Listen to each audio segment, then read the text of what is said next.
Anaconda একটি জীবন্ত প্রাগৈতিহাসিক শিকারী। অ্যানাকন্ডা মূলত দক্ষিণ আমেরিকার অ্যামাজন বেসিনে পাওয়া যায়। এরা ব্রাজিল, ভেনেজুয়েলা এবং কলম্বিয়ার নদী অঞ্চলে বসবাস করে। বিশেষত হ্রদ আর জলাভূমি এদের রাজ্য। তাই এদেরকে বলা হয় ওয়াটার বোয়া, কারণ এরা পানির মধ্যে সবচেয়ে বেশি স্বাচ্ছন্দ্য বোধ করে।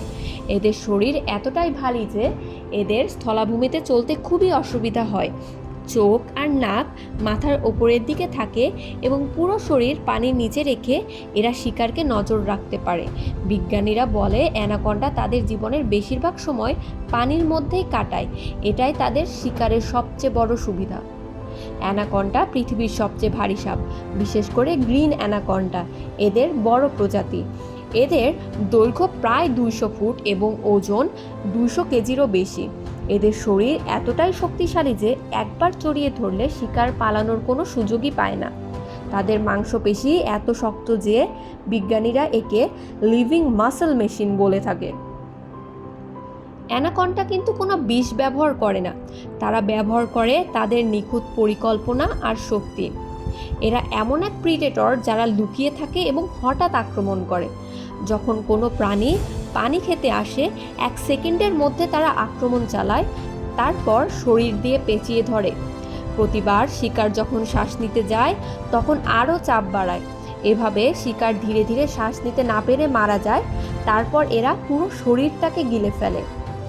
একবার খাবার গ্রহণ করার পর অ্যানাকন্ডা 1 সপ্তাহ থেকে 1 মাস পর্যন্ত না খেয়ে থাকতে পারে, কারণ এরা এদের আকারের তুলনায় 3 গুণ বড় শিকারকে ধরে ফেলতে পারে। বাস্তবে অ্যানাকন্ডার আক্রমণ কিন্তু খুব বেশি দেখা যায় না, কিন্তু কিছু ঘটনা সত্যিই চমকে দেয়। এই যেমন ধরো ইন্দোনেশিয়ার পাম বাগানের, যেখানে এত বেশি পরিমাণ অ্যানাকন্ডা যে প্রায়ই তারা কর্মীদের আক্রমণ করে এবং কিছু কিছু কর্মীদের আস্ত গিলে ফেলারও পর্যন্ত রেকর্ড সেখানে রয়েছে। তাই সেখানে সরকার ব্যবস্থা নেয় তাদের সংখ্যাকে নিয়ন্ত্রণ করার।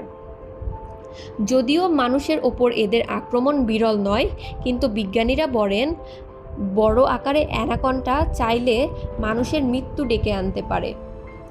অ্যানাকন্ডার গল্প শুধু বর্তমানে নয়, তাদের শিকড় চলে যায় কোটি কোটি বছর আগে।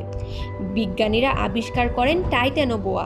এটি ছিল পৃথিবীর সবচেয়ে বড় সাপ, যার দৈর্ঘ্য ছিল প্রায় 50 ফুট। ডাইনোসর বিলুপ্তি হওয়ার পর প্রায় 600 কোটি বছর এরা বিশাল সাপ পৃথিবীতে রাজত্ব করত। অ্যানাকন্ডা সেই প্রাচীন সাপেরই আধুনিক আত্মীয়। মানে আজ তুমি যে অ্যানাকন্ডাকে দেখছো, তাদের ভেতরে লুকিয়ে আছে সেই প্রাগৈতিহাসিক শক্তির উত্তরাধিকার। অ্যানাকন্ডা ভয়ঙ্কর শুধু তার আকারের জন্য নয়, বরং তার ধৈর্য ও নিঃশব্দ কৌশলের জন্য। এরা ঘন্টার পর ঘন্টা এক জায়গায় স্থির থাকতে পারে এবং শুধু অপেক্ষা করে সঠিক মুহূর্তের জন্য। তুমি বুঝতেই পারবে না কখন তুমি শিকারে পরিণত হয়ে গেছো, আর একবার এরা ধরে ফেললে আর ছাড়ার কোনো কৌশল নেই।